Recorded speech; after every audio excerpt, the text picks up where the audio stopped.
Subscribe करें और bell दबाएं ताकि कोई खबर रह न जाए।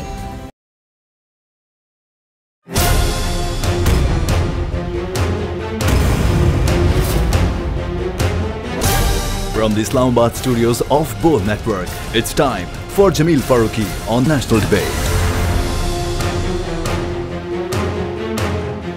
Good evening. Welcome to National Debate. मारूफ मजहबी स्कॉलर हजरत अताउल्लाह शाह बुखारी रहमतुल्लाह अलैह का एक कॉल है कि मैंने अपनी पूरी ज़िंदगी गुजार दी लेकिन इसमें मुझे दो अशखास नहीं मिले। पहला, जिसने अल्लाह के नाम पर सदका किया हो और वो अपनी ज़िंदगी में मुफलिस हुआ हो। दूसरा, वो शख्स जिसने जुल्म किया हो और उसको किसी किस्म की कोई बचत मिली हो या अल्लाह के उसको इसकी सज़ा ना मिली हो। तो असल मुकाबला मैदान सियासत में या कारज़ार सियासत में जालिम और मजलूम का है और इसमें अगर किसी को फ़ायदा होता है तो वो अशराफिया है और अगर किसी का नुकसान होता है तो वो अवाम है। अब गुज़िश्ता 3 दिन से एक धमा चौकड़ी है जिसको हम मुसलसल फेस कर रहे हैं, देख रहे हैं। अपोजिशन कहती है कि जितने बिल्स पार्लियामेंट से पास हुए हैं वो उनको ख़ास तौर पर इंतखाबी इस्लाहात बिल को सुप्रीम कोर्ट में चैलेंज करेंगे। अब सुप्रीम कोर्ट में चैलेंज करने का तरीक़ाकार बड़ा वाज़ेह है। वो बिल जो मफाद आमा में ना हो और वो कानून जो मफाद आमा के हक़ में ना हो उसको सुप्रीम कोर्ट में चैलेंज किया जा सकता है।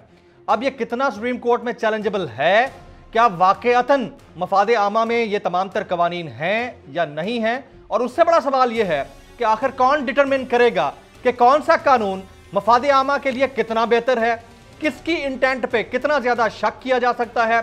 ओवरसीज़ पाकिस्तानियों को तारीख में पहली मरतबा वोट करने के हक के हवाले से कानून का पास होना बड़ी अच्छी बात है, लेकिन मैकेनिज्म डिटरमिन कौन करेगा।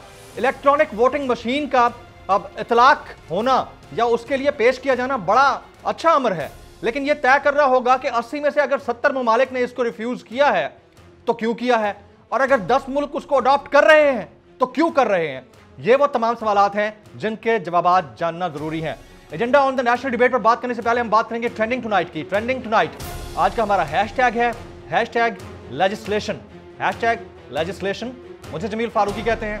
आप मेरा प्रोग्राम नेशनल डिबेट बोल न्यूज़ पर मुलाहिजा करते हैं। ऑन द डिबेट टुनाइट आज के हमारे मौजूद मेहमान में शामिल हैं मोहतरमा जस्टिस रिटायर्ड नासरा जावेद इकबाल साहिबा। आप साबिक जज हैं लाहौर हाई कोर्ट की और आप मारूफ माहिर आइन और कानून हैं। आज के हमारे दूसरे मेहमान होंगे जनाब इमरान शफीक साहब। आप माहिर कानून हैं और साबिक स्पेशल प्रोसिक्यूटर हैं नेशनल अकाउंटेबिलिटी ब्यूरो के। आज के हमारे तीसरे मौजूद मेहमान हैं जनाब अफजल खान साहब। आप साबिक एडिशनल सेक्रेटरी हैं इलेक्शन कमीशन ऑफ पाकिस्तान के। और आज के हमारे चौथे और आखिरी मौजूद मेहमान होंगे मोहतरम जनाब नज़ीर लगारी साहब। आप पाकिस्तान के मारूफ सहाफ़ी हैं और सीनियर तज्ज़ियाकार हैं। मैं अपने तमाम मौजूद मेहमानों को प्रोग्राम में खुश आमदीद कहता हूँ। सबसे पहला सवाल मेरा जस्टिस रिटायर्ड नासरा जावेद इकबाल साहिबा से होगा। मैडम, आपने एक वक्त निकाला, आपका बहुत बहुत शुक्रिया। हुकूमत ने 33 बिल पार्लियामान से पास करवाए हैं। अपोजिशन कहती है कि वो इसे सुप्रीम कोर्ट में चैलेंज करेगी। पहले तो फरमा दीजिएगा कि पार्लियामान या सेनेट से पास होने वाले बिल या उसके बाद जो कानून बन जाता है उसको सुप्रीम कोर्ट में किस हद तक चैलेंज किया जा सकता है। लॉ इस हवाले से क्या कहता है मैडम? बिस्मिल्लाहिर्रहमानिर्रहीम। बहुत शुक्रिया मुझे अपने प्रोग्राम में शामिल करने का। अब ये 33 बिल बिल्कुल आपने सही फरमाया, 17 तारीख को ये पास हो गए थे जॉइंट सेशन में, और वहाँ पे जब गिनती शुमार हुआ था तो उस वक्त वो जो थी अपोजिशन उन्होंने शोर मचाना शुरू कर दिया, जी गिनती गलत हुई है, चपरासी भी गिने गए हैं, कुला भी गिना गया। तो दोबारा गिनती का उन्होंने इंतजार ही नहीं किया, उन्होंने वॉकआउट कर दिया। अब नतीजा ये हो गया कि आधी तो मौजूद थी जो मेजॉरिटी होती है या कोरम होने पे होम मिनिस्टर ने कि जी जब जो प्रेजेंट एंड वोटिंग है वो कोरम से ऊपर है तो वो जो बिल पास करे इन majority that will be lawful.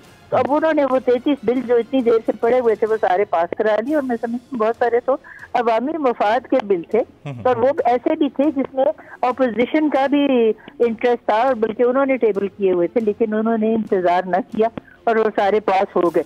और फिर कल के दिन जो सेनेट का सेशन हुआ था उसमें भी उन्होंने 4 बिल पास करा लिए क्योंकि ऑपोजिशन के हालात पे ज्यादा है वहाँ तादाद, लेकिन जब वो ना करे तो उनके सारे तावन ना करें तो फिर नतीजा सही होता है। देखिए आप अपना हक खुद छोड़ दें। अब सुप्रीम कोर्ट की बात आपने, जी। अगर इसमें से कोई कानून ऐसा है जो अवामी मफाद के हक में नहीं है तो यकीनन सुप्रीम कोर्ट में जाने का उनका हक है, और अगर वो जाएंगे तो सुप्रीम कोर्ट इसको लिटिगेशन के तौर पे टेकअप कर सकता है अपनी ओरिजिनल ज्यूरिसडिक्शन में भी। और अगर उनको मालूम हो कि कोई ऐसी बात है, जैसे उन्होंने एक एंटी रेप लॉ जो पास कराया है उसमें कहा है कि जी केमिकल कैस्ट्रेशन हो सकती है। अब केमिकल कैस्ट्रेशन जो है ये एक बड़ी है मुतनाज़ा सी बात।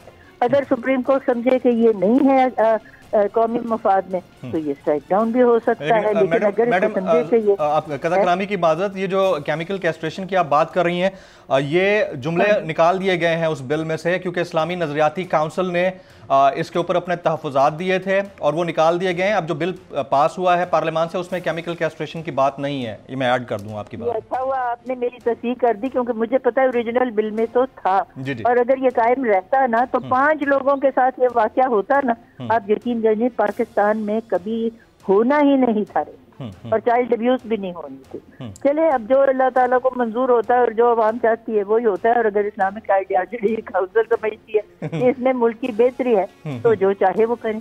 राइट। अच्छा मैम, आपने अभी एक बड़ी जबरदस्त बात कही कि कोई अगर बिल अवाम के मफाद में नहीं हो तो उसको सुप्रीम कोर्ट में सुना जा सकता है, लेकिन पैरामीटर क्या होगा, तय कौन करेगा कि कौन सा बिल अवाम के मफाद में है कौन सा नहीं है? अपोजिशन तो कहती है कि इनमें से अक्सर बिल्स या कवानीन जो बनने जा रहे हैं या बन चुके हैं वो उनके मफाद में नहीं है, पब्लिक के मफाद में नहीं है और ये शब खून मारा गया है।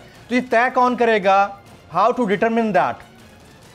देखिए, सुप्रीम कोर्ट में जाने का तो मकसद ही यहाँ है, वहाँ पे वो लोग बैठे हुए हैं इस वक्त जजेस जिनकी माशाअल्लाह कम से कम 30 सालों का तजुर्बा है अदल गुस्तरी करने में।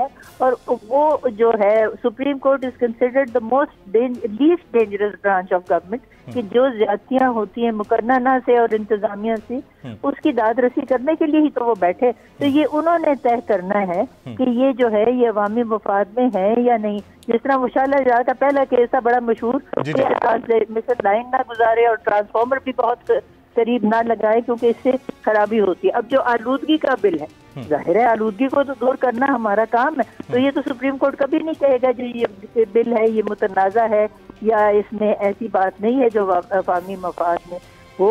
माँ से बात कि उसमें ऐसा उन्होंने इक़दाम रखे हों जो मालूम हो कि ये सही, बस यही तो सारा है मामला। राइट। मैं एक और आखिरी सवाल आपसे करूंगा। अब ईवीएम का मामला तो है, अपोजिशन समझती है कि ईवीएम का इस्तेमाल पाकिस्तान में एक्सेप्टेबल नहीं है क्योंकि 80 में से 70 ममालिक इसको रिफ्यूज़ कर चुके हैं और ये अवाम के मफाद में नहीं है, ये अपोजिशन का मानना है। दूसरा एक डोमेस्टिक वायलेंस का बिल है, इसके ऊपर अवाम का एक तबका बड़ा गम और गुस्से में है। वो समझता है कि इससे जो फैमिली इंस्टीट्यूशन है उसको बड़ा डेंट पड़ सकता है। Do you agree with that ma'am?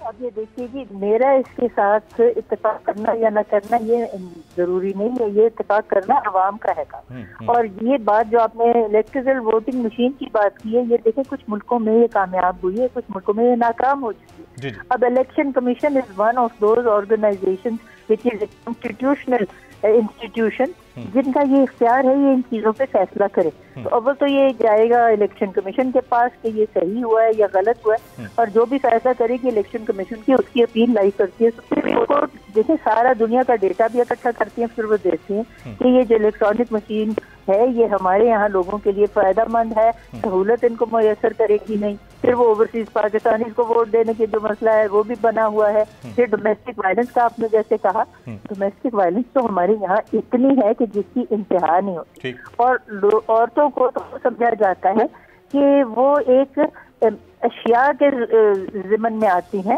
और वो इंसानियत के जुमरे से ही खारिज है। तो इस तरह का जो लॉ है वो तो हमारे लिए बहुत जरूरी है। लेकिन फिर दोबारा इसको जो है फैसला करना उलमा हजरात जो अपने आप को समझते हैं कि हम हरफे आखिर है ये अपना राय दे देंगी, तो फिर ये सुप्रीम कोर्ट में जाएगा और जो भी समझता है कि ये गलत है वो इसके बारे में अपनी दलाइल पेश करेगा और सुप्रीम कोर्ट फैसला करेगा। कि ये वाकई डोमेस्टिक वायलेंस ऐसी चीज है जिसको हमने रोकना है। मेरी जाती राय, क्योंकि मैं खातून हूँ, मैं तो यही समझती हूँ कि इसको हम नहीं रोकेंगे तो हमारा मुल्क तरक्की कैसे करेगा। कायदे आज़म ने पहले अपनी तकारीर की थी 11 अगस्त की मसलन, तब भी उन्होंने कहा था कि खवातीन जब तक अपना मुस्बत किरदार नहीं अदा करेंगी इस कौम की तरक्की में तो ये कौम कैसे तरक्की करेगी। आधी आबादी तो है ही खवातीन, थोड़ी सी आधी से कम है लेकिन फिर भी बहुत ज्यादा उनकी तादाद है। तो ये तो मेरा ख्याल है सोचने की बात है। बार का Supreme Court is the final arbiter, तो ये बात जरूरत है। Absolutely right, very apt point madam. मैं हमारे साथ इस वक्त स्पेशल प्रोसिक्यूटर नैब जनाब इमरान शफीक साहब भी मौजूद हैं, उनके पास मैं चलता हूँ। इमरान शफीक साहब, सेनेट से नैब का तरमीमी बिल कानून के तौर पर मंजूर करा लिया गया है। वैसे तो पार्लियामान का इस्तेहकाक है, लेकिन बतौर स्पेशल साबिक प्रोसिक्यूटर नैब, क्या तैनातियों से मुताल्लिक ये कानून दुरुस्त है, मफाद में है या नहीं है? देखिए, अभी तो ये कानून सेनेट से पास हुआ है और सेनेट के बाद इसने कौमी असम्बली में जाना है और फिर उसके पूरे प्रोसेस के बाद ये नाफिजुल अमल होगा। लेकिन अभी जो चीज इस कानून में नजर आई है वो तो जो कल बिल पेश हुआ है वो सिर्फ इस हद तक है कि प्रोसिक्यूटर जनरल का ओहदा जो है जी। वो पहले एक्सटेंडेबल नहीं था, यानी उसकी तोसी नहीं की जा सकती थी या एक प्रोसिक्यूटर जनरल को दोबारा तैनात नहीं किया जा सकता था। लेकिन कल जो बिल पेश हुआ और वो पास हुआ वो ये है कि प्रोसिक्यूटर जनरल की जो नॉन एक्सटेंडेबल टर्म थी 3 साल की, उसको अब वो नॉन एक्सटेंडेबल की शर्त जो है वो खत्म कर दी गई है। अब ये एक्सटेंडेबल हो गया है। इसका मतलब ये है कि अब प्रोसिक्यूटर जनरल जो है वो दोबारा भी तैनात किया जा सकेगा और उसी शख्स को एक दफा अगर तैनाती के बाद दोबारा भी उसको तैनात किया जा सकता है। पहले कानून ने ये इजाजत नहीं दी थी। अच्छा, इसकी वजह थी पहले कानून ने ऐसा क्यों किया था? असल में कानून जो बनाने वाले थे वो ये चाहते थे कि प्रोसिक्यूटर जनरल जो नैब का ओहदा है या चेयरमैन नैब का ओहदा है, ये दोनों नॉन एक्सटेंडेबल इसलिए रखे जाए ताकि उनके अंदर ऐसी कोई लालच ना हो कि हम अगली टर्म के लिए भी आ सकते हैं और उस टर्म के लिए आने के लिए हमने जो उस वक्त के जो साहिब इक़्तिदार लोग होंगे उनको राजी रखना है। क्योंकि अगर नॉन एक्सटेंडेबल होगा तो फिर उनको पता है कि 3 साल के लिए हम जो सर्विस करने आए हैं, मुल्क की जितनी भी हम मफाद पे काम कर सकते हैं वो करेंगे और उन्हें किसी से कोई लेना देना नहीं होगा। लेकिन जो ही उनको ये पता होगा कि 3 साल बाद दोबारा भी आगे हमें इसको एक्सटेंड किया जा सकता है, तो फिर उस वक्त की जो हुकूमत होगी यकीनन वो कोशिश करेंगे कि ये हुकूमत हमसे खुश रहे। इस रास्ते को बंद करने के लिए, क्योंकि नैब का इदारा कहीं भी थोड़ी सी भी फेवरेटिज्म या कोई ऐसी चीज जो नजर आती हो जिसके नतीजे में कोई बंदा कॉम्प्रोमाइज हो सकता है अपनी जिम्मेदारियों से और करप्शन जैसे अहम इशू पर, तो कानून ने उसके सदबाब किया था। अब हुकूमत ने ये समझा है कि हम अपनी अब देखें, इस बिल के पीछे कानूनी तौर पर तो जो बहस है वो तो यही है कि अब पार्लियामेंट से अगर ये मंजूर हो जाता है तो अदालत में अगर चैलेंज भी होता है जिसकी बहस हो रही थी, तो अदालत ने तो उसका पैरामीटर ये देखना होता है कि क्या ये बुनियादी इंसानी हकूक के खिलाफ तो नहीं है और जुडिशल रिव्यू जो नजरसानी का इख्तियार है वो बहुत महदूद हुआ करता है या दस्तूर की किसी दफा के खिलाफ तो नहीं है। तो ऐसा नहीं है। ये जो 3 साल को जो एक्सटेंड कर दूसरी दफा टर्म दे दी गई है उसको, ये मुझे नहीं लगता कि अगर ये सुप्रीम कोर्ट में चैलेंज भी हो जाए या हाई कोर्ट में तो ये बहुत ज्यादा कामयाबी इसमें हासिल की जा सकती है। इसको रोकने का जो रास्ता था वो पार्लियामान ही था और पार्लियामान में अपोजिशन ने अपनी अक्सरियत ही नहीं लाया, अदद ही नहीं लाए। अच्छा, इमरान शफीक साहब, चेयरमैन नैब की तैनाती पर हुकूमत ऑर्डिनेंस लाने के बावजूद बड़ी कन्फ्यूजन का शिकार दिखाई दी कि क्या करना है और क्या नहीं करना है। काफ़ी दिन तक ये चलता रहा और अभी तक ये कन्फ्यूजन बरकरार है। खुद समझ नहीं आ रही कि करना क्या है तैनाती से मुताल्लिक। असल में अब ये जो बुनियादी वजह ये है कि हुकूमत को ये समझ नहीं आ रही कि चेयरमैन नैब को हमने अपने कंट्रोल में कैसे रखना है। अब अगर चेयरमैन नैब की पूरी सिर्फ हमारे पास हो है कि आप ये देखिएगा कि पहले अमेंडमेंट आई थी, दूसरी अमेंडमेंट, जिसमें ये कहा गया था कि चेयरमैन नैब को रिमूव करने का इख्तियार जो है वो सुप्रीम जुडिशल काउंसिल के पास होगा। पहले जो नैब का कानून था उसमें इख्तियार वाजे नहीं था, वो इबाम जरूर था, उस इबाम को दूर करना चाहिए था। और जो सेकंड अमेंडमेंट नैब ऑर्डिनेंस में आई जो 7 अक्टूबर को आई थी, उसमें उस इबाम को दूर कर दिया गया कि सुप्रीम जुडिशल काउंसिल वो फोरम है जो चेयरमैन नैब को रिमूव करेगा और उस तरीकेकार के मुताबिक करेगा जिसके तहत जो सुप्रीम कोर्ट के जजेस को रिमूव किया जाता है। बात ठीक होगी। लेकिन तीसरा बिल एक लाया गया स्पेशल इसी काम के लिए कि नहीं, अब जो है वो चेयरमैन नैब को रिमूव करने का इख्तियार सदर पाकिस्तान के पास होगा और वो उनको रिमूव कर सकेगा। अब बेसिकली ये अटॉर्नी जनरल ऑफ पाकिस्तान और जो सेक्रेटरी लॉ हैं और वजीर कानून हैं, उन दोनों की आपस में ओपिनियन का इख्तिलाफ था। पहले बिल में जो ओपिनियन थी अटॉर्नी जनरल ऑफ पाकिस्तान की प्रिवेल कर गई, दूसरा ऑर्डिनेंस जो आया उसमें ओपिनियन जो है वो वजीर कानून की प्रिवेल कर गई। लेकिन यहाँ ओपिनियन का मसला नहीं है, यहाँ मसला ये है कि चेयरमैन नैब एक इंडिपेंडेंट इदारा तब हो सकता है जब उसको ये टेन्योर की आजादी हासिल हो कि मुझे कोई भी रिमूव नहीं कर सकता। और अगर मुझे रिमूव किया जाएगा तो एक जज को जिस तरह रिमूव किया जाता है आर्टिकल 209 के तहत, मुझे पूरा प्रोसेस को फॉलो करके रिमूव किया जाएगा। अब ये टेन्योर की सिक्योरिटी चेयरमैन नैब को हासिल नहीं है। अब तो तीसरी अमेंडमेंट के बाद तो बिल्कुल वाज़ेह है कि सदर पाकिस्तान जो है वो जब चाहे जो जज को रिमूव करने की ग्राउंड्स है, सिर्फ ग्राउंड्स का होना काफी है उसके पास कि भाई आपके ऊपर ये एलिगेशन आ गया है, अब आप जाएं अपने घर चले जाएं, तो वो एक नोटिफिकेशन के तहत जो है चेयरमैन नैब को भेज सकता है। ये कानून का मंशा नहीं था। अब जो पार्लियामान में आना है यकीनन, अब हुकूमत की अपनी ही ये दो ओपिनियन है, अटॉर्नी जनरल की अपनी राय है, वज़ीर कानून की अपनी राय है। जब इनके अपने अंदर से एक रिजॉल्व हो जाएगा डिस्प्यूट जो इस इख्तिलाफ पे राय है इनका, तो उसके बाद ये बिल ये भी पास करवा लेंगे। और जिसका नजर आया कि अपोजिशन ने तो कल भी उस बिल को भी रोकने की कोई कोशिश नहीं की और वो दूसरे वाले को भी आपको लगता है कि वो भी पास हो जाएगा? बिल्कुल ठीक है, बिल्कुल ठीक है, बिल्कुल ठीक है। इमरान साहब साथ रहिएगा मौजूद, आपसे मजीद भी मैं सवालात करूंगा। हमारे इंतहाई मोहतरम अब्दुल खान साहब इधर मौजूद हैं, बहुत शुक्रिया सर आप तशरीफ लाए। इलेक्ट्रॉनिक वोटिंग मशीन के ऊपर बड़ा वावेला मच रहा है, इंतखाबी इस्लाहात बिल के ऊपर बड़ा वावेला मच रहा है और ख़ास तौर पर कहा जा रहा है अपोजिशन की जानिब से कि इसको तो हमने चैलेंज करना ही करना है, ये तो अवाम के वोट के ऊपर शबखून मारा गया है हुकूमत की जानिब से। गो के शिकस्त बड़ी हुई है अपोजिशन को, बड़े नंबर से गवर्नमेंट ने एक तारीख़ी कानून साजी की है। तो सबसे पहले तो ये बताइए कि क्या ये जल्दी में एप्लीकेबल है EVM अगले इंतखाबात के लिए, इन केस अगर अर्ली इलेक्शन हो जाते हैं या 2023 में भी हो जाते हैं, तो क्या उसमें हम फ़ायदा उठा सकेंगे EVM मशीन से जिस तरह कहा जा रहा है? बिस्मिल्लाहिर्रहमानिर्रहीम। जमील फारूकी साहब, आपके शो में हमेशा आना एक एजाज़ होता है और आप नेशनल इश्यूज़ पे डिबेट करते हैं। अल्लाह ताला आपको जज़ाए खैर दे। बहुत शुक्रिया। सबसे पहले बात ये कि EVM आज नहीं बना, EVM 2013 से पहले बन चुका था और उसकी एग्जीबिशन हमने की थी, उसकी पायलट प्रोजेक्ट हमने किए, उसके लिए सारी ज़मीन हमवार हो चुकी थी। और उसमें मैं क्रेडिट देता हूँ पाकिस्तान पीपल्स पार्टी की उस वक़्त की हुकूमत को, उन्होंने हमें बेपनाह मदद की इलेक्शन कमीशन को स्ट्रेंथन करने की। इलेक्शन कमीशन में ख़ुसूसन फेयर इलेक्शन के लिए उन्होंने एक और बहुत बड़ी जो अचीवमेंट उनके वक़्त में हमने हासिल की वो ये थी कि हमारे जो इलेक्टरल रोल्स थे उसमें से डेड वोट्स थे, उसमें से घोस्ट वोट्स थे, उसमें से डबल वोट थे। लोग ऐसे करते थे कि मरी में भी वोट डाल लेते थे, फिर आके इस्लामाबाद में भी वोट डाल लेते थे। और ये कम नहीं थे, 36 मिलियन थे। वो 36 मिलियन हमने उसमें से निकाले और एक प्योर जो वो थी, और उसके बाद उसमें हमने इनके ताउन से, इसलिए कि इन तमाम चीज़ों पे ख़र्चा होता है, हर वोटर की तस्वीर उसके साथ प्रिजाइडिंग अफसर के सामने होती है। मतलब है कि जमील फारूकी जाता है तो जमील फारूकी का नाम भी लिखा होता है, उसकी तस्वीर भी होती है प्रिजाइडिंग अफसर के सामने।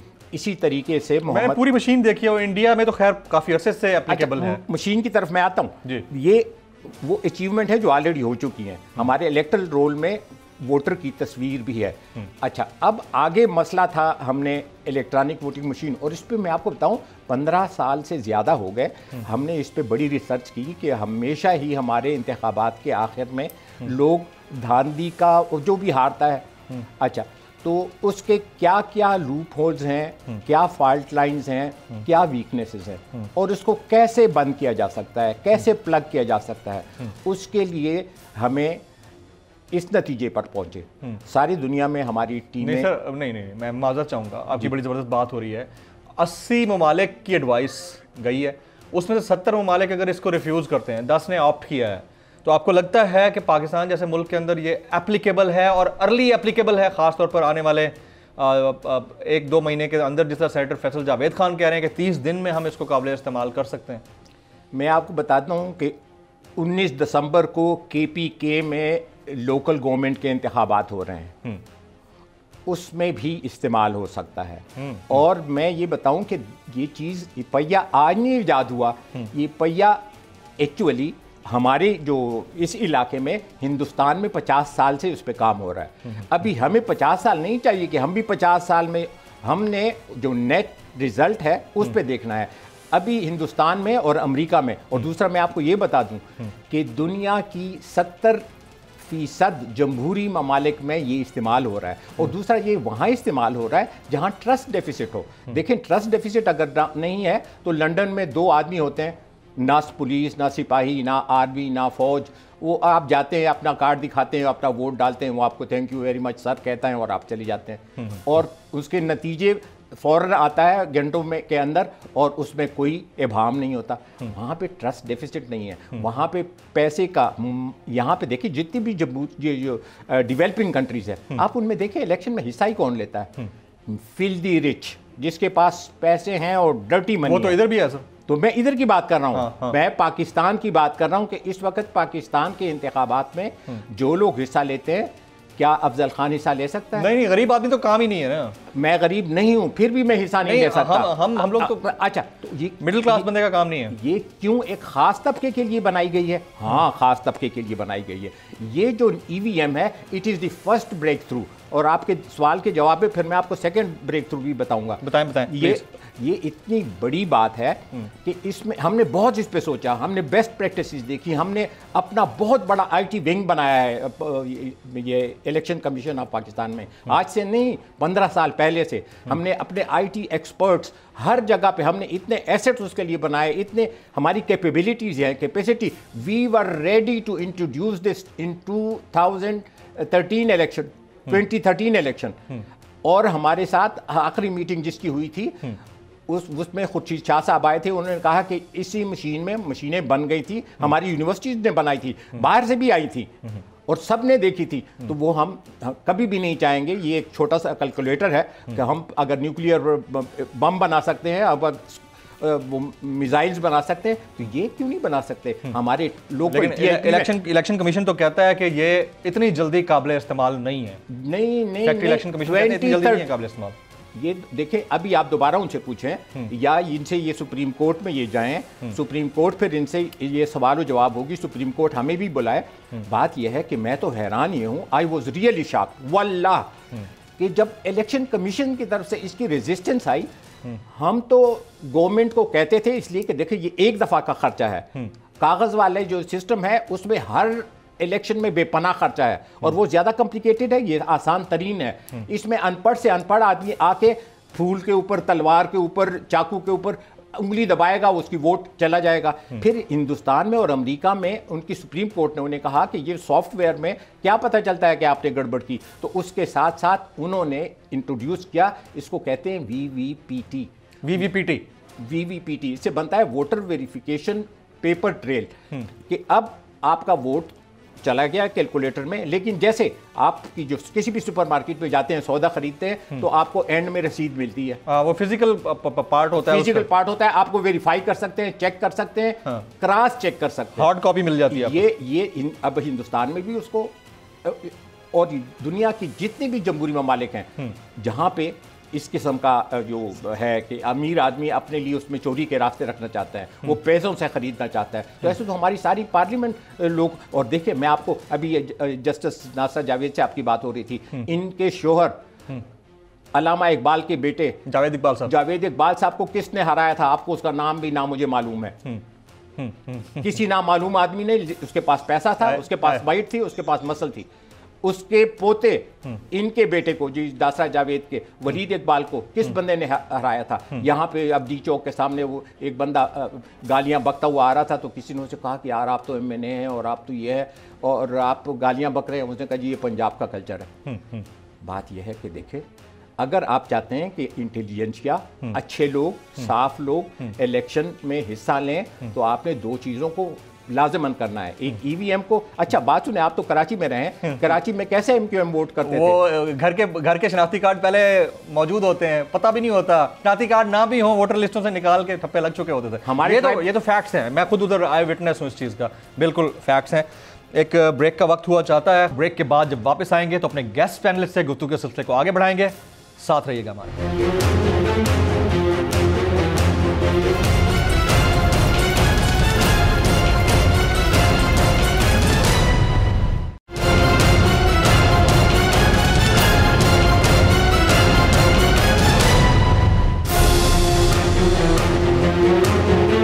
Welcome back. मैं अपने तमाम गेस्ट पैनलिस्ट को एक बार फिर से खुश आमदीद कहता हूँ। हमारे इंतहाई मोहतरम जनाब नज़ीर लगारी साहब ने हमें ज्वाइन किया। नज़ीर लगारी साहब, एक ईगल्स आई व्यू आपसे मैं चाहूँगा।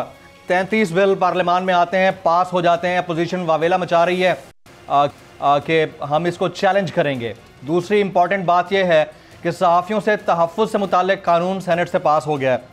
आप इसको कितना मुफीद समझते हैं सहाफ़ियों के लिए, लगारी साहब? एक तो ये कि मैं पूरा सवाल सुन नहीं सका, लेकिन ये सहाफ़ियों की हद तक मैंने सुना है कि सहाफ़ियों के बारे में जो कानून पास हुआ है, कानून पास होना एक चीज़ होते है, उस पर अमल दरामद करना दूसरी बात होती है।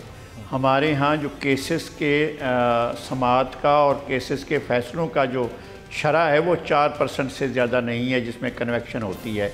हमारे यहाँ कन्वेक्शन ठीक तौर पर नहीं हो पाती। हमारा एक पूरा ओवरहालिंग की ज़रूरत है पूरे सिस्टम को, जुडिशल सिस्टम को, प्रोसिक्यूशन सिस्टम को और ट्रायल सिस्टम को, इन्वेस्टिगेशन सिस्टम को, FIR लॉन्च करने के सिस्टम को, एक पूरे के पूरे एक सिस्टम की ओवरहालिंग की ज़रूरत है। पहली बात तो ये है।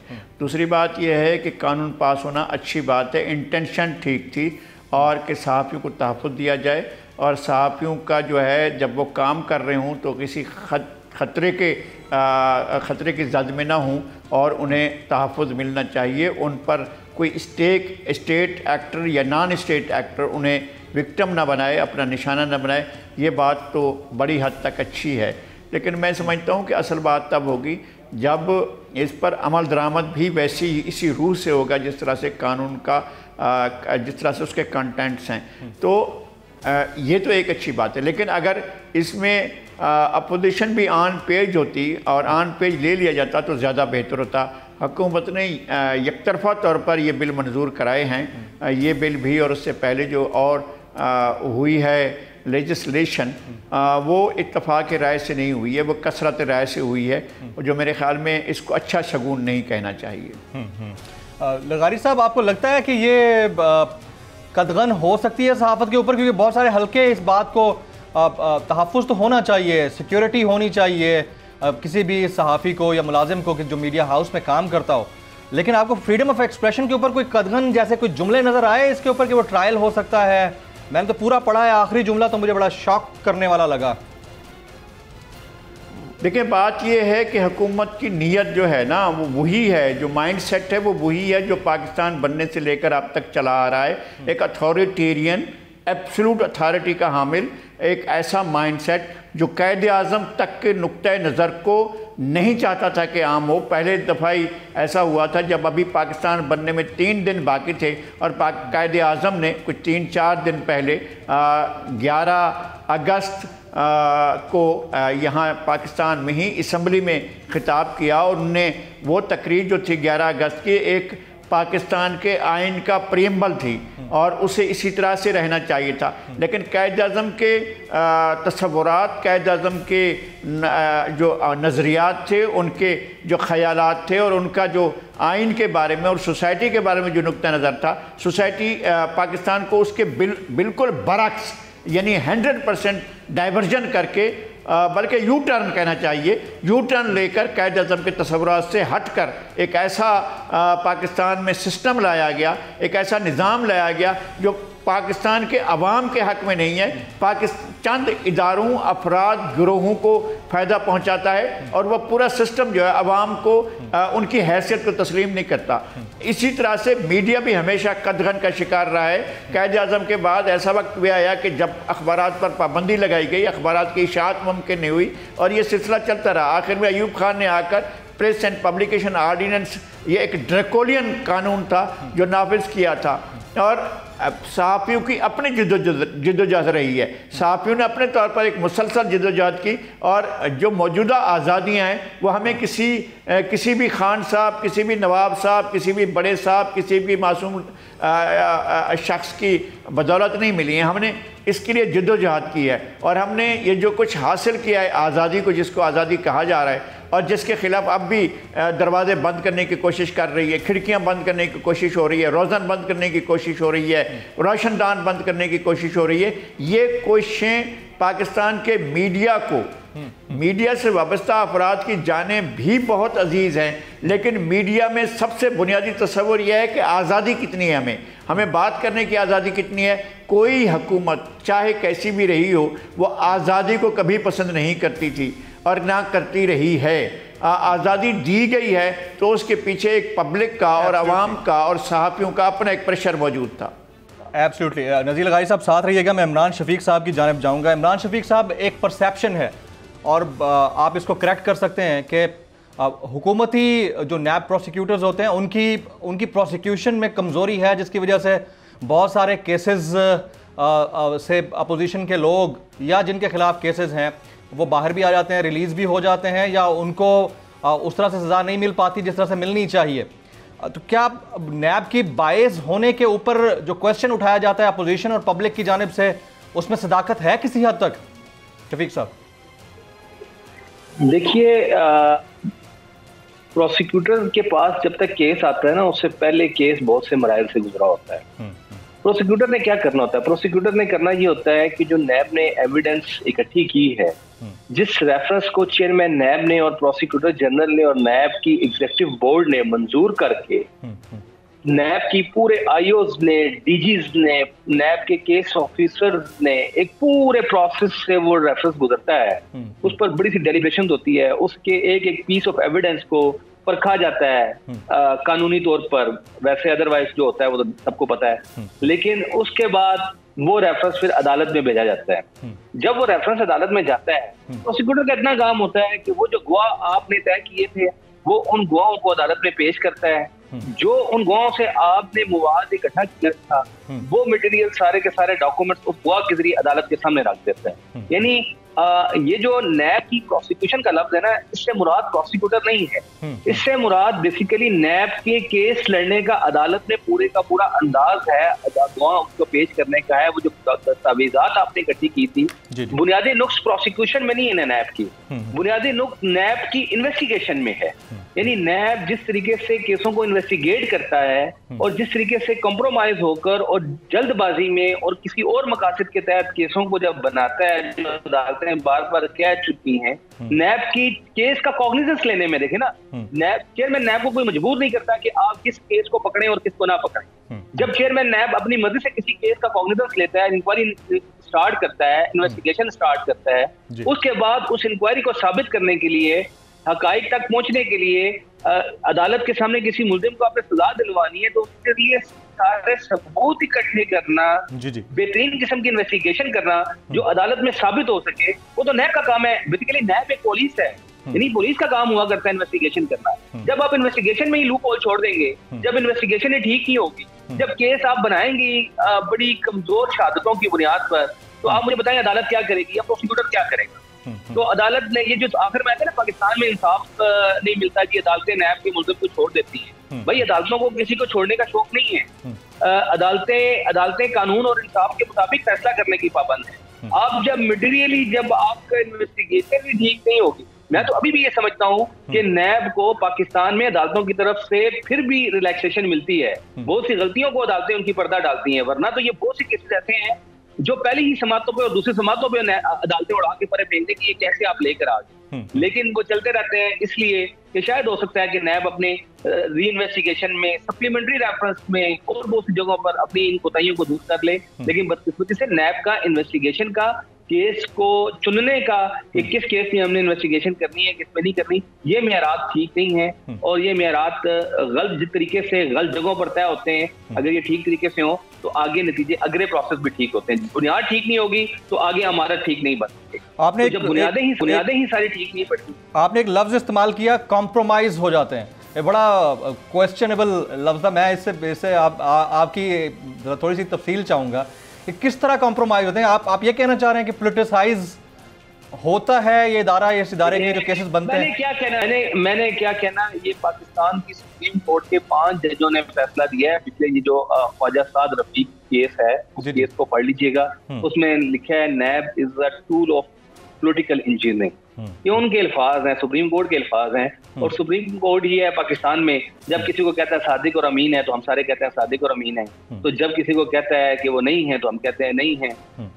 और अब जो है नैब के बारे में अगर अदालत कहती है सुप्रीम कोर्ट की पॉलिटिकल इंजीनियरिंग में है, इसके बारे में तासुर पाया जाता है, तो उसके इस्लामाबाद हाई कोर्ट के बहुत से फैसले हैं एहसन इकबाल के केस में और बाकी केसों में उन्होंने कहा है। पाकिस्तान की तमाम अदालतें ही अक्सर हर फैसले में जब किसी को जमानत देती हैं किसी केस में या किसी को बरी करती हैं, तो वो फिर जब पूरी एविडेंस का जायजा लेती हैं तो उसके बाद आखिर में लिख देती हैं कि ये केस किन बुनियादों पर बना था और इसमें क्या क्या नुकाइश थे। और बादी नजर में नजर आता है कि ये जो है वो कंप्रोमाइज होकर ये जो पूरे केसेस बनाए गए हैं, इसमें कोई ऐसी बात नहीं है। मैं अपनी तरफ से कोई बात नहीं कह रहा। नहीं, आप नहीं कह रहे। एज फॉर्मर स्पेशल प्रोसिक्यूटर नैब, मैं आपसे पूछना ये चाह रहा हूँ कि नैब आजाद इदारा है? I need a quick comment on this sir. NAB आजाद इदारा है? अगर कोई ये समझता है कि नैब एक आजाद इदारा है तो वो इसका मतलब है कि उसकी आंखें खुली नहीं। वो अहमकों की जन्नत में रहता है। एब्सोल्युटली राइट जनाब इमरान शफीक साहब। एक ब्रेक का वक्त हो जाता है और ब्रेक के बाद जब वापस आएंगे तो हमारे मौजूद मेहमान हमारे साथ मौजूद हैं और अफजल खान साहब से ओवरसीज़ पाकिस्तानियों के वोटिंग के हक के हवाले से एक तारीखी कामयाबी ज़रूर है, लेकिन उसको अमली जामा कैसे पहनाना है, कितना प्रैक्टिकल है। और वो लोग जो स्पेन से पाकिस्तान में आकर ये कहकर दे के जा चुके हैं कि ऑनलाइन वोटिंग किसी भी तरह से हैक हो सकती है, that is not practically possible, तो उसका क्या होगा? उनको हमने 4 करोड़ रुपए पे किए। 4 करोड़ रुपए पे करने के लिए सिर्फ हमने उनसे रिपोर्ट मांगी थी और वो ये कह के गए हैं। तो हम फिर ओवरसीज़ पाकिस्तानियों को वोट देने का हक देंगे तो कैसे देंगे? आफ्टर दिस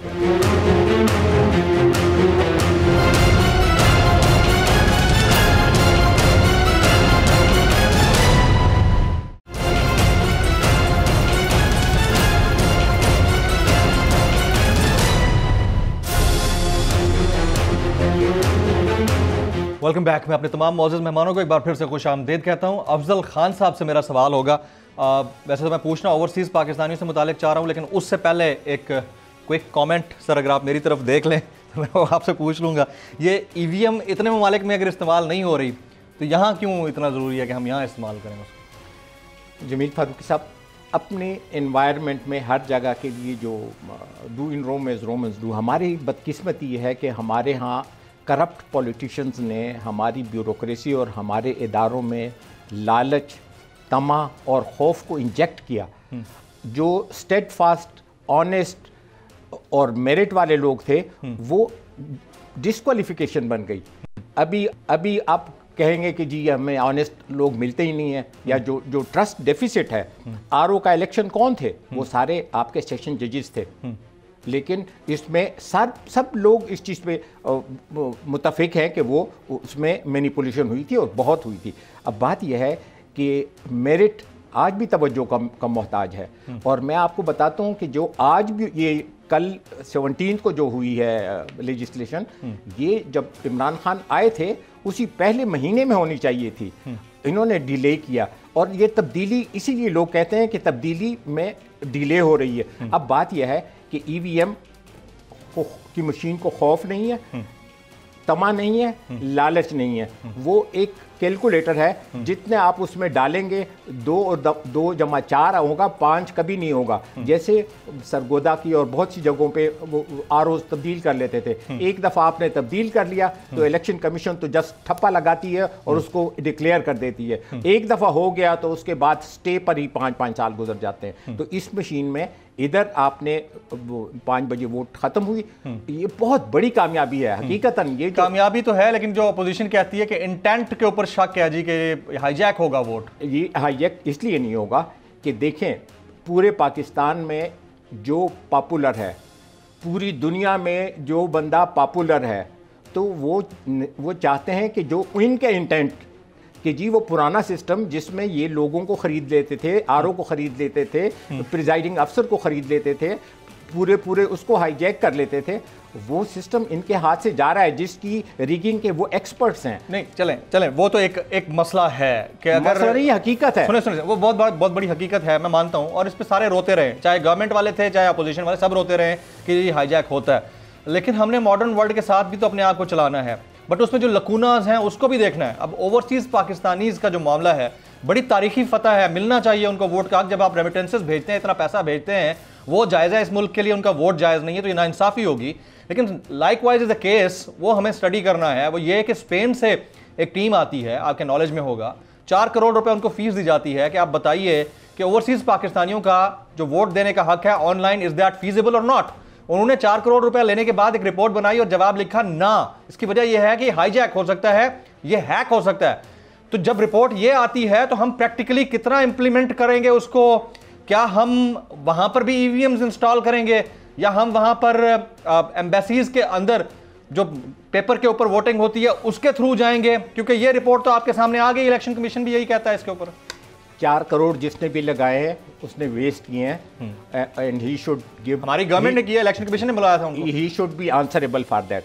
बात यह है कि जहां पे मैं आज से 21 साल पहले यूएन में था, मैं वहां से G62 में अपने घर पैसे भेजता था, वो इलेक्ट्रॉनिकली आ जाते थे। यहाँ पे हमारे पॉलिटिशियंस हैं, उनको भी अरबों रुपए इलेक्ट्रॉनिकली उन्हीं के पास पहुँचते हैं, ना जमील फारूकी के पास पहुँचते हैं, ना मोहम्मद अफजल के पास पहुँचते हैं। बात सुने, एक अपने शायद नेटफ्लिक्स पे वो मनी हीस्ट का वो प्रोग्राम देखा हो, देखा हमारे लोग हाँ, तो बात यह है कि चोरी करने पे आप आए तो कहाँ चोरी नहीं हो सकती।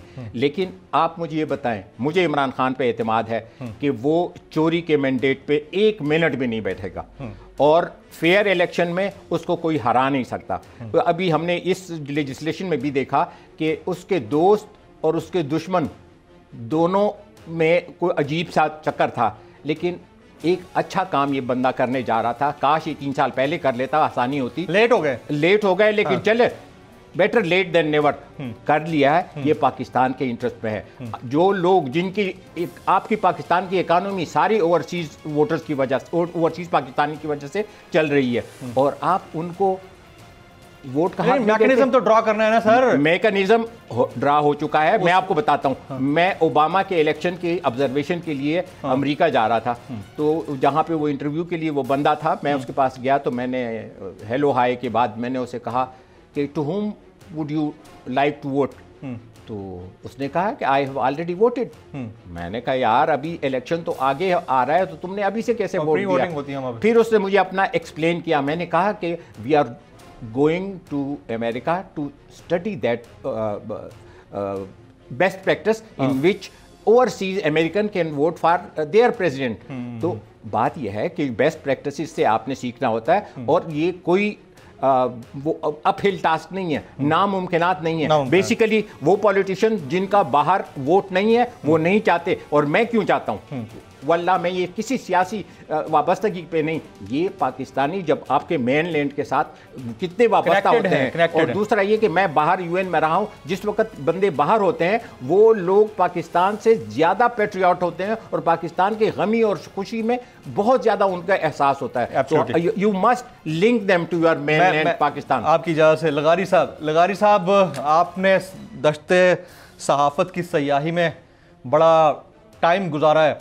ये जो हुआ है 33 बिलों का एक साथ आना, एक भौचाल, यकदम से सबका पास कराया जाना, इसकी टाइमिंग कितनी इंपॉर्टेंट है लगारी साहब? इतनी जल्दी क्यों थी? और अगर यही कराना था तो आज से 2 साल पहले भी हो सकता था, 3 साल, फिर उसमें टाइम इतना क्यों लगा? पहली बात यह है कि इससे कबल जो हमारे मेहरबान हमारे दोस्त बोल रहे थे जी, मैं उनसे यकसर इख्तलाफ करता हूँ, और वो फतावा आलमगीरी बता रहे थे जिसको कम अज़ कम मैं नहीं मानूंगा। और जिस तरह से वो अपना नुक्ता नज़र पेश कर रहे थे कि उनसे फ़लाँ से ज़्यादा तो कोई पेट्रोटिक है ही, यानी जो यहाँ दुख सहते हैं, जो यहाँ लोगों अजाब की ज़िंदगी गुजारते हैं, जो यहाँ पर मुश्किलात को फ़ेस करते हैं, जो यहाँ पर महंगाई को फ़ेस करते हैं, जो यहाँ पर हर तरह की बेईमानी को और सरकारी बेईमानी को फ़ेस करते हैं, और जहाँ पर मुंतखब नुमाइंदों की क़यामत खेज़ वारदातों को फेस करते हैं वो मुहिब वतन नहीं है, और जो बैरूनी मुल्क बैठे हैं वो ज़्यादा मुहिब वतन है। मैं इस बात को नहीं मानता हूँ, एब्सोल्युटली ऑन कैमरा हूँ, और मैं इस बात को नहीं मानता हूँ। और आपने अपॉर्चुनिटी अख्तियार की, अपने लिए एक रास्ता अख्तियार किया, अपने लिए एक ज़िंदगी अख्तियार की, और आपने इस मुल्क को छोड़ा और चले गए और बहुत कमाया आपने। अल्लाह ताला आपकी कमाई में और बरकत दे, लेकिन दूसरे की जो यहाँ रहता है उसकी आप हुब्बुल वतनी को चैलेंज ना करें, नंबर 1। नंबर 2 ये कि ये कहना कि इमरान खान तो पहले भी जीत सकता था, अब भी जीत सकता है। इमरान खान जादू से जीता, अब भी जादू से जीतेगा। अवाम के वोटों से ना कल जीत सकते थे ना आज जीत सकते हैं। इस वक्त अगर इलेक्शन होते हैं तो मेरे ख्याल में जो सबसे ज़्यादा मुस्तरद होने वाली चीज़ होगी वो जनाब इमरान खान साहब हो गए। उनसे ज़्यादा कोई और मुस्तरद करने के काबिल शख्सियत या पार्टी। महंगाई ने तो तबाही मचा दी है लगारी साहब। अब देखिए ना कि शरह सूद में जो इजाफा हुआ है 1.5%, अब आप इससे अंदाज़ा लगा लें कि हम किस तरफ जा रहे हैं, इन्फ्लेशन कितना बढ़ रहा है। और दूसरा शरह सूद में जी, शरह सूद में इजाफे का फ़ायदा उन लोगों को होगा जो बैरून मुल्क पैसा भेजेंगे, डॉलर वहाँ से वो भेजेंगे, और यहाँ पर उनको पैसा जो आएगा वो कई गुना ज़्यादा होकर मिलेगा और उनके पास वारे न्यारे हो जाएंगे। राइट। अच्छा लगारी साहब कता कलामी की माजरत, जिस तरह आप फरमा रहे थे कि खान साहब अगर वोट लेने जाते हैं तब उनको ना वोट आपके मुताबिक ना उनको पहले पड़ा ना अब पड़ेगा, ये विश लिस्ट जो है अपोजिशन समझती है कि खान साहब की विश लिस्ट का हिस्सा है कि ईवीएम इंस्टॉल हो जाए। तो आपको लगता है कि नेक्स्ट इलेक्शन से पहले बतौर साफ़ी आपने बड़ा मतलब ज़ाहिर काम किया है और इलेक्शन कमीशन को देखते भी रहे हैं, ये इतना जल्दी इम्प्लीमेंटेबल है पाकिस्तान जैसे मुल्क के अंदर ईवीएम्स का, चाहे अपोजिशन इसको विश लिस्ट ही क्यों ना कहती रहे, या वाकईतन अगर ये ऐसा है भी तो?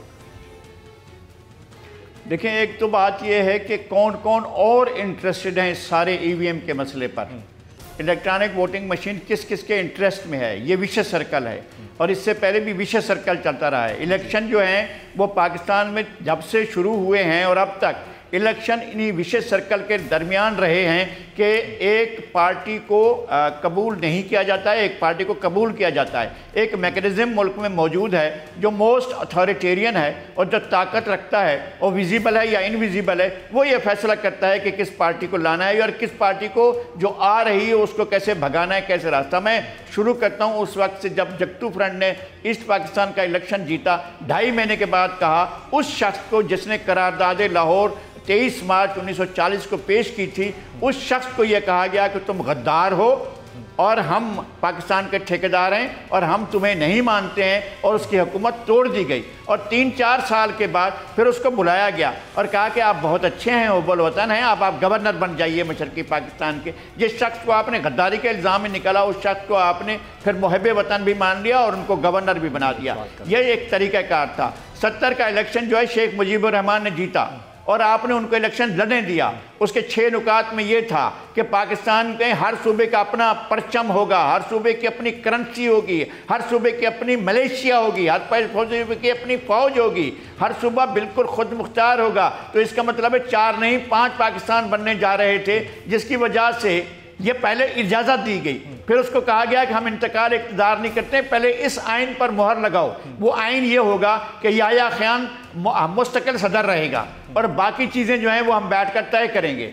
इस पर भुट्टो साहब ने कहा कि आइन का खाका पहले पेश किया जाए, फिर हम बात करेंगे असम्बली में जाने की। ये सारे तनाज़ात थे जिसने हमारे यहाँ अलमिये को जन्म लिया, और अलमिये के बाद हमें पता चला कि याह्या खान ने अंडरटेकिंग दी थी हेनरी किसिंजर को, जिस ऑन रिकॉर्ड कि हम ईस्ट पाकिस्तान को अलग कर देंगे, या अपना अयूब खान अपनी डायरियों में लिख चुके हैं कि हम ईस्ट पाकिस्तान को अलग कर देंगे। जब ये तय कर चुके थे फिर ये सारा ड्रामा करने की क्या ज़रूरत थी? फिर आपको वो जो अगरतला साजिश केस है वो बनाने की क्या ज़रूरत थी? फिर शेख मुजीबुर रहमान को जेल से निकाल कर गोलमेज कॉन्फ्रेंस में बिठाने की क्या ज़रूरत थी? ये सारा कुछ किया गया, और 70 के इलेक्शन के बाद सारे इलेक्शन मशकूक करार पाए, इसलिए कि इलेक्शन कराने बड़ी गहरी नज़र है लगारी साहब की, बड़ी गहरी नज़र है। मैं असल में we are running short of time, बहुत छोटा सवाल है, बहुत छोटा। मैं लगारी साहब का चूंकि फ़ैन हूं तो इसलिए मैं उनसे पूछना चाहता हूं कि क्या सियासी जमातें ये ईवीएम को चैलेंज करेंगी कि ये एंटी कॉन्स्टिट्यूशन और एंटी पाकिस्तान है? नहीं, मैं नहीं समझता हूँ इस अपोजिशन को किसी कारआमद अपोजिशन है। मैं नहीं समझता हूँ ये कंप्रोमाइजिंग अपोजिशन है। कॉम्प्रोमाइजिंग अपोजिशन, बिल्कुल ठीक है। अच्छा लगारी साहब, we are running short of time. आपका जवाब आ गया है कि this is a compromising opposition. Khan साहब ने सवाल करना था, वो बड़ा इंपॉर्टेंट था। अब मैं कोशिश थी कि आपको पूरे शो में शामिल, लेट हो गए, बट आइंदा कभी इंशाअल्लाह लजीज आपको बुला के इस पर मजीद सैर हासिल गुफ्तगू रहेगी। अब 33 बिल पास होना बड़ी बात है, सेनेट से 4 कवानीन का पास होना बड़ी बात है, और सेनेट जहाँ पर हुकूमत अक़लियत में है, अपोजिशन अक्सरियत में है, अपोजिशन को इतनी बड़ी शिकस्त होना ये भी बड़ी बात है। तो तारीख़ी कानून साजी तो है, देर आई है, किस हद तक दुरुस्त है इसका फैसला वक्त करेगा। और ये भी फैसला वक्त करेगा कि अपोजिशन जो सुप्रीम कोर्ट जाने की बात कर रही है ये कॉस्मेटिक है या वाक़तन अपोजिशन सुप्रीम कोर्ट जाना चाहती है। आज की नेशनल डिबेट से जमील फारूकी को इजाज़त दें।